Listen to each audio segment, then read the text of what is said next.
From the inside, speaking out as a Kulamani, speak out, speak truth segment.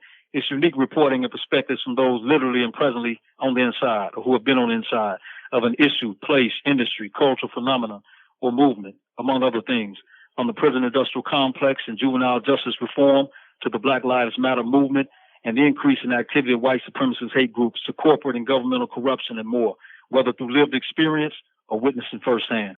This is Kulamani, speak out, speak truth, from the inside out / call to action segment.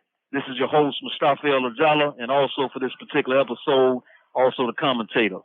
And this episode is live from the walls inside the prison industrial complex, the last vestiges of the slave trade. And to be clear, we're not speaking about former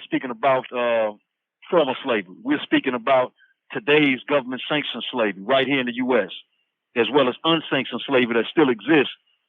But what we're speaking about is government sanctioned slavery. The unsanctioned slavery that still exists, that's a whole nother episode. You know, sweatshops, exploitation of migrant workers, domestic servants, and certainly abroad as well. You know, we still have child slave labor in Haiti and the Ivory Coast. And even a couple of days right before the signing, a matter of fact, might have been the day before the signing of the historic bill recognizing Juneteenth as a federal holiday, we had June the 17th, the U.S. Supreme Court ruling 8-1 in favor of corporate companies that still benefit from child slave labor in Africa. And those companies in this particular instance was Nestle and Cargill. You know, they got cocoa beans for making their chocolate from slave labor in Africa. And in this particular case, the Ivory Coast, children that was kidnapped from Mali and made to work as child slaves in the Ivory Coast.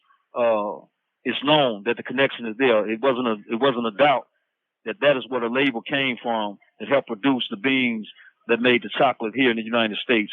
And the justices ruled 8-1 in favor of the companies. And to top it all, there was a former Solicitor General under Obama. His name was Neil Katyal, and he represented those companies. So there's no question that it still exists. But what we're talking about here is the fact that it still exists in the United States of America as government-sanctioned slavery. And we need to go no further than the 13th Amendment. And when we go to that amendment, it's the 13th Amendment, slavery and involuntary solitude. And we go to Section 1. And to read it to you, slavery and involuntary servitude, the 13th Amendment, Section 1. Neither slavery nor involuntary servitude, except as punishment for crime, whereof the party shall have been duly convicted, shall exist within the United States, or any place subject to their jurisdiction. Section 2. Congress shall have power to enforce this article by appropriate legislation. But we're going back to Section 1. Neither slavery nor involuntary servitude, except as punishment for crime, shall exist within the United States. And so what we have here and what we're speaking about is incarceration.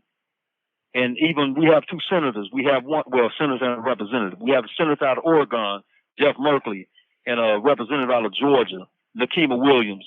They're reintroducing a bill that they initially introduced last year as a resolution against the 13th Amendment and revising the 13th Amendment. So this Abolition Amendment, it was introduced last year in December as a joint resolution. It's being reintroduced again this year, hoping to ignite a national movement to end this incarceration as nothing more than convict leasing. And there's so many facets to this trade which impacts our entire people and entire society. I mean, how can you have a system, 7 million plus, when you're talking about prisons and jails enslaved under the 13th Amendment, which made that exception for incarceration? So that is the place in the United States government sanction where forced labor can still take place. So you have over 7 million enslaved in prisons and jail combined. Second-class citizenship, disenfranchisement as a result of the former enslavement, and tens of millions of children of former slaves, families broken as a result. And how can it not have a social impact? Our struggles on every level, is connected. You know, when we're talking about what's happening in the streets now, Black Lives Matter, when we're talking about over-incarceration, when we're talking about the unemployment rate, when we're talking about disenfranchisement, when we're talking about voting issues, it's all connected to this still enduring slave trade. You know what I mean? Enduring and endearing to those that are making a profit from it. So first, we are targeted, right?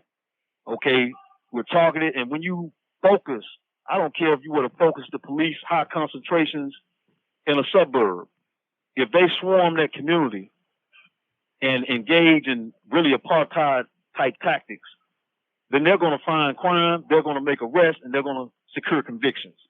So once those convictions are secured, you have the more arrests, you have the more contact with the police, and you have the more convictions.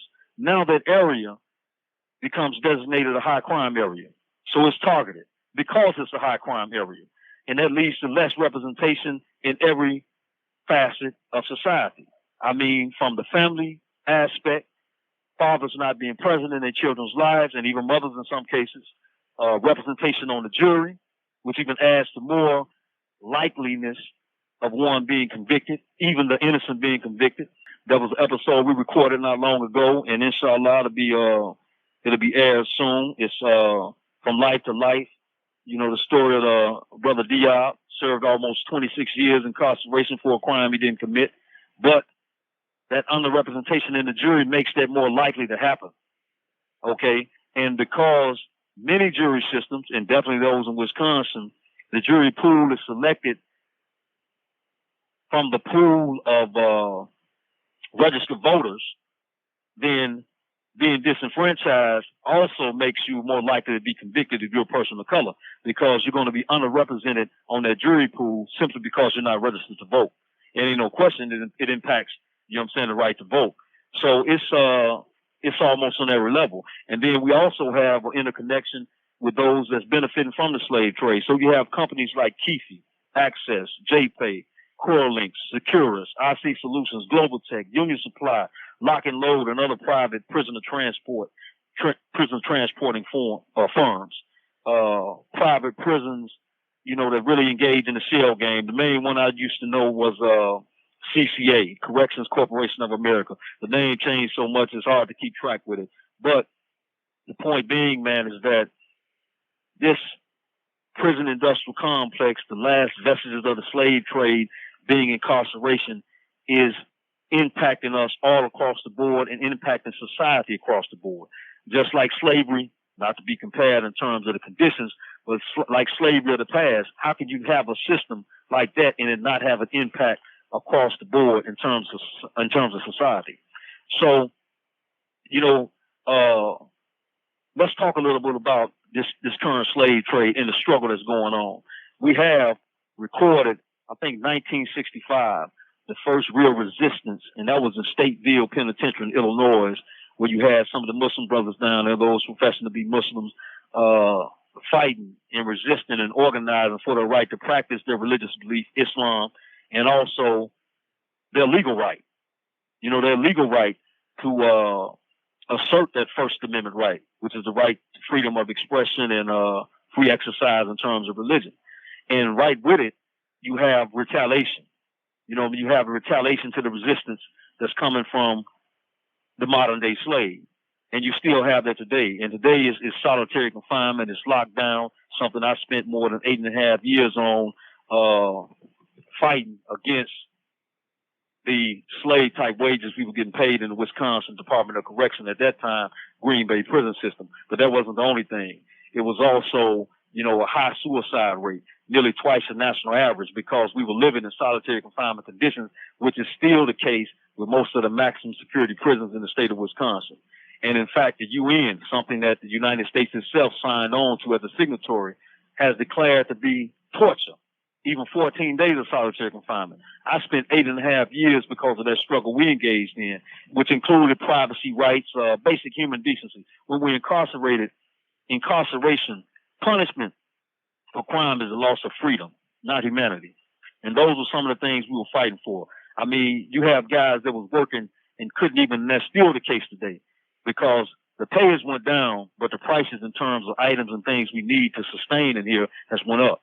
So you have guys that were making, as I say, slave wages, you know, a few cents on the dollar, yet so much of the money is being taken for this, for that, surcharge, the phone system. As I mentioned, some of the corporations that are benefiting from the slave trade, some of them had phone calls that were costing $15 or more for a 15-minute call. And you're not even making $15 in 2 weeks, maybe in some cases not even a month in work, right? And so for those that did make a little more, still you're not making enough in order to sustain yourself in terms of your basic needs, hygienic material, food, you know what I'm saying, in case, in those instances where the food is just too horrible to eat, being able to contact your family, make phone calls, letters, cards, and things to your children. So what you have in the prison system is guys, whether you're Muslim, whether you're part of some type of other organization, street organization, whatever the case may be, Christian, whatever, look out for their own, right? You come to the door, you need hygiene material, you need a little care package, whatever you need, guys, look out and provide for their own. But then you had the administration even suppressing that. So you have a $30 bag of goods you're bringing to a guy that doesn't have anything. He needs shower shoes, he needs deodorant, he needs lotion, he needs toothpaste, he needs soap, something that they're not providing. And you provide it, and they snatch the bag or catch you in the process of passing it, and then they take it. And they had the system so cold where they would take items that you're trying to provide through your own unofficial indigency program, and they would give those items to informants, right? So those were some of the things that we resisted against. As a result, they locked down the prison system. That particular joint at the time, they recorded as one of the longest lockdowns in prison history in Wisconsin, and one of the most costly, into the hundreds of thousands. And within just a couple of weeks, you had staff complaining because they didn't want to do the jobs that they had to do at that particular time that prisoners were accustomed to doing. And they definitely weren't going to do it, even for the pay that they were even for the amount of pay that they were making at the time. And so that just gives you an indication of why this amendment needs to be made, once again, to the 13th Amendment, to exclude slavery in any form. Because, as I mentioned, this trade is interconnected to our struggles are interconnected to this trade.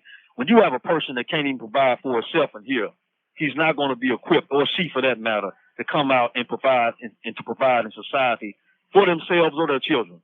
So what you have is this cycle. Some guys coming out, and I can use my own child's mother as an example. She was once incarcerated. My child's mother, Alicia, beautiful woman, Alicia Blair. And this is what happened. She was incarcerated. She completed a mentorship program. They were so impressed by her. She always was a smart lady, even before she became incarcerated. She was one of those persons made a bad choice.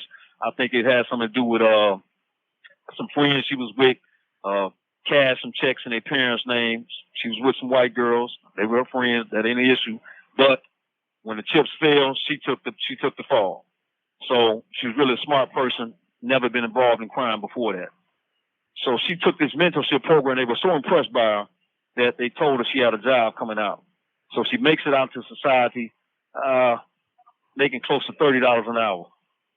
Her parole officer was jealous of her because she was making more money than the parole officer. So she told her she had to quit the job because at the time she was still in the process of trying to gain custody back of her children, which included my daughter. But her reason for not having custody of the child, of her children, had nothing to do with parental issues. But nevertheless, she said the parole officer told her because of that, then she had to leave that job. And she did. And eventually, she was not able to sustain herself working minimum wage, because that was the only thing left. What she had earned a trade skill in, she could not use. And eventually, she resorted back to crime. I'm not going to say what kind, but in any case, she wound up back incarcerated. Today, she's doing fine. Her and my daughter running a business that my daughter owns is beautiful. So that's not the issue. But the issue is that so many are set up for failure. If this 13th Amendment bill passes, this amendment to the bill, this amendment to the 13th Amendment, if this bill passes, then it would remove the ability of the prison system to force prisoners to work. Because right now, there is such a rule that if you refuse to work, you can be placed in solitary confinement. It impacts your ability to parole. It impacts your ability to make it down a lower custody level so you can take other programs as well as eventually get work release so you can earn minimum wage or better. So yeah, right now today in this prison system, this new modern day slavery, guys are forced to work for nothing or little or nothing, right? And so this would have a huge impact because that means that guys will not have to work for slave wages, and they could actually demand, simply by refusing to work for slave wages, a higher pay. And in this prison system, let me tell you something, even a couple of dollars an hour, when you're talking about guys that have years to do, that can add up in terms of saving because there is no room and board in the maximum and medium security prison systems, right? The food is free, even though you may not like it. You don't really have to pay for clothes. You get prison issue clothes. You do have to pay for hygiene and other basic items, but you're still able to save up money. I mean, it doesn't even have to be minimum wage, but of course, it could be minimum wage if this amendment passes. And in fact, the Minnesota prison system had minimum wage up until I think about 1999, right? And so here, when you go down to minimum, that's when you pay room and board. So you're able to work at work release. You're able to make, minimum wage. So there you pay room and board. I don't know what it is now. Back when I was there, I think it was like $50 a week. Now maybe $100 a week. I don't know. But this is the importance of that amendment.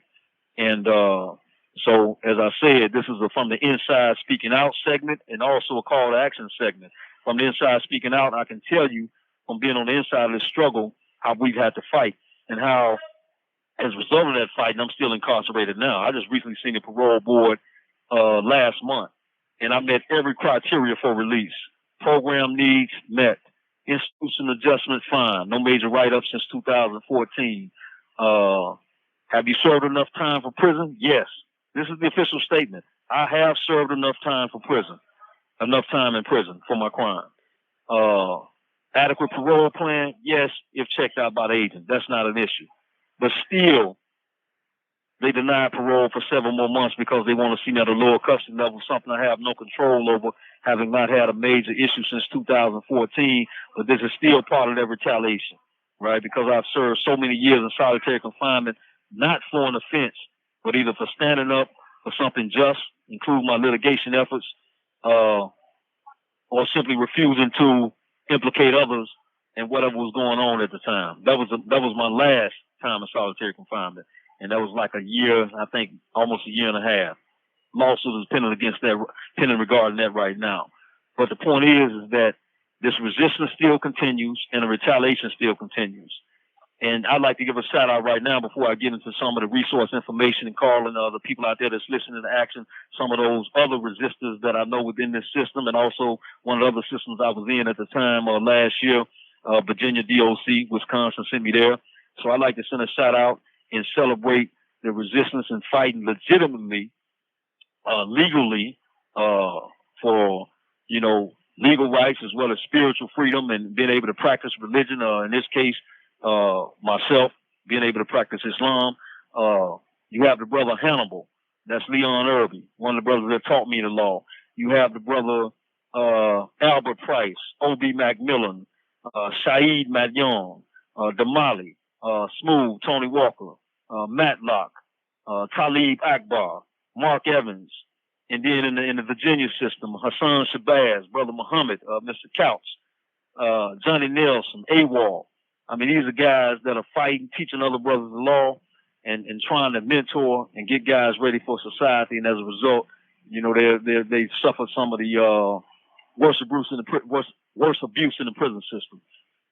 But nevertheless, we still here, we still fighting, and we call on the people out there, to join this struggle, to understand that the struggles are interconnected.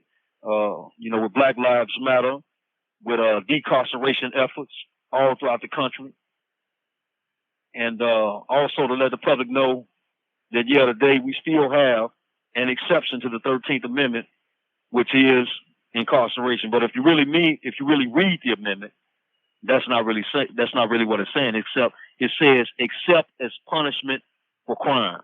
So when I was sentenced to prison time. I wasn't sentenced to prison time or 10 years of hard labor.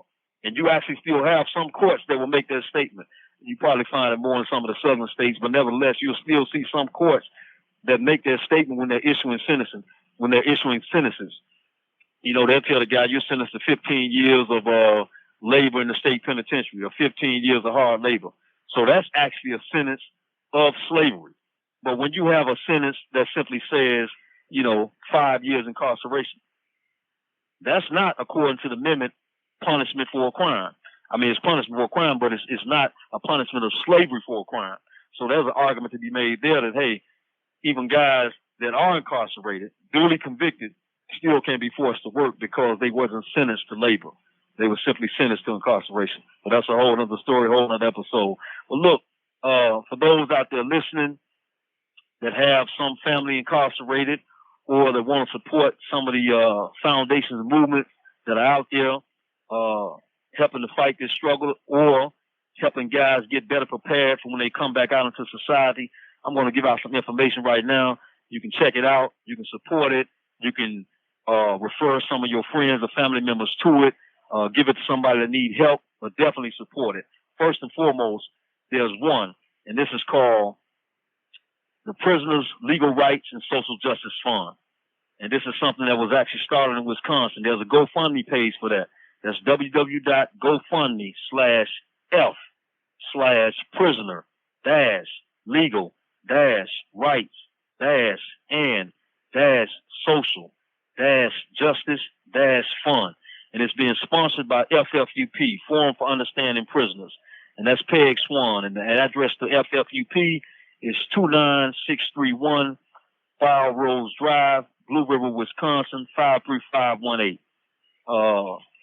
For those that are looking for educational opportunities, reentry support, we have linked, as well as jobs. We have linked outside, 1220 North State College Boulevard, Anaheim, California, 92806. The website is Link Outside, not linked. Link Outside, LINK outside.com, and the email is info@linkoutside.com. And they've been transforming lives and helping the women and men incarcerated for more than 10 years. They do mentorship, book donations, college level Islamic courses, and they're partnershiping with the California Islamic University. So they give official college level courses with regard to Islam. They provide reentry guidance. You definitely have Sooner.com for those that's looking to further Islamic education. You have also College Guild. Now, this is a non-accredited enrollment in college courses, but nevertheless, those are seeking to, engage in, personal self-education. I mean, self-driven education. It's a good resource for family members. It's College Guild, P.O. Box 696, Brunswick, Maine, 04011, info@collegeguild.org for those looking to get into that. For those who's looking for jobs, we have thewayout.org. And the address, the web address is twout.org, helping those formerly incarcerated find jobs. 70 million jobs, 70millionjobs.com. 70 is 70millionjobs.com. honestjobs.com. And then we have Fair Shake, which is located in Wisconsin. It's P.O. Box 63, Westby, Westby, Wisconsin, 54667. And the website is www.fairshake.net. Okay. We also have, for those that's coming out and need reentry resources in Chicago, Safer Foundation, SAFER Foundation, 571 West Jackson Boulevard, Chicago, Illinois, 60661-5701. Phone number 312-922-2200. www.saferfoundation.org. We also have IWOC, the International Workers Organization, fighting with those incarcerated. P.O. Box 342294, Milwaukee, Wisconsin, 53234. Okay. We also have, in terms of resources, you have the Prison Activist Resource Center, PARC. You can just send it as PARC, capital letters. P.O. Box 70447, Oakland, California, 94612. And then we have, for those that are looking for donation of books, you know, you might have some family members or friends incarcerated, a little strapped on cash. These are places that send books for free. Haymarket Books, Hay Market, one word. Haymarket Books, P.O. Box 160185, Chicago, Illinois 60618. www.haymarketbooks.org/blogs/325-books-not-bars-program if you want to look it up online. Books Not Bars. So you can donate books to them. You can have books sent to people that are incarcerated. We also have Wisconsin Books to Prisoners. That's 1202 Williamson Street, Suite 1, Madison, Wisconsin, 53707. Then we have Milwaukee Lit Supply. Milwaukee Literature Supply, abbreviation is LIT. Milwaukee Lit Supply. P.O. Box 11883, Milwaukee, Wisconsin, 53211. And you can also check it out on the website, www.mkelitsupply.com. Okay, and for those that have family members that have some talent for writing, or friends that have some talent for writing that's incarcerated, we have the Prison Journalism Project, and that's 2093 Philadelphia Pike, Pike, Suite 1054, Claymont, Delaware. Claymont is spelled Claymont, and the zip code is 19703. And if you're sending an email, it's prisonjourn, JOURN, at psu.edu. But you have to have a family member send the email, and you can sign them up. The same thing, correction, let me add this. The same thing going back with the College Guild. The email address I gave with the College Guild, that's for family members or friends to send an email and request an enrollment packet.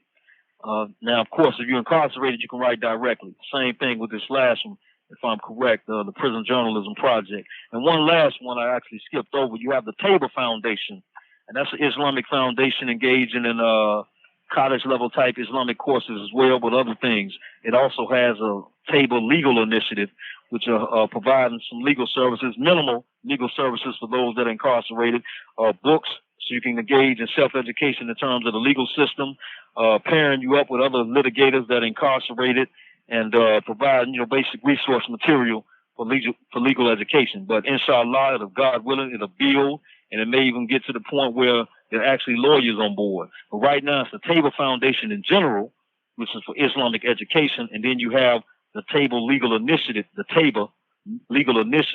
that's a part of the Tabor Foundation. And you spell Tabor, T-A-Y-B as in black, A, T-A-Y-B-A Foundation, P.O. Box 247, Union City, California, 94587, www.taborfoundation.org.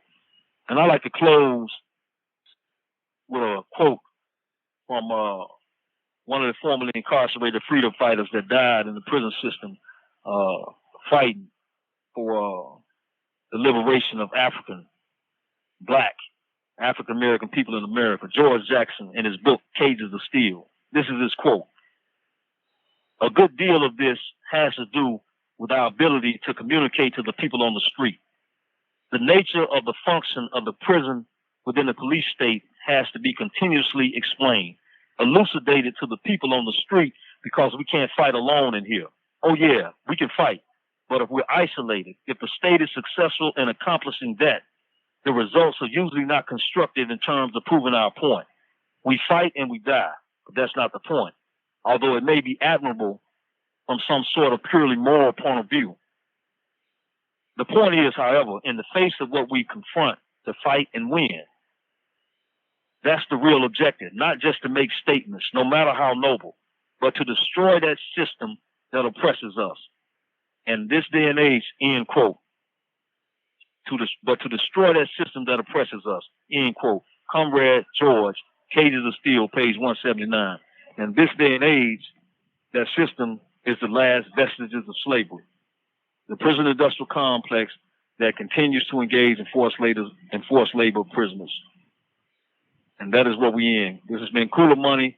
Speak out, speak true, support the struggle, support Prisoner Social Justice and Legal Rights Fund, support FFUP and other organizations I mentioned, and you're supporting the struggle. And let's connect.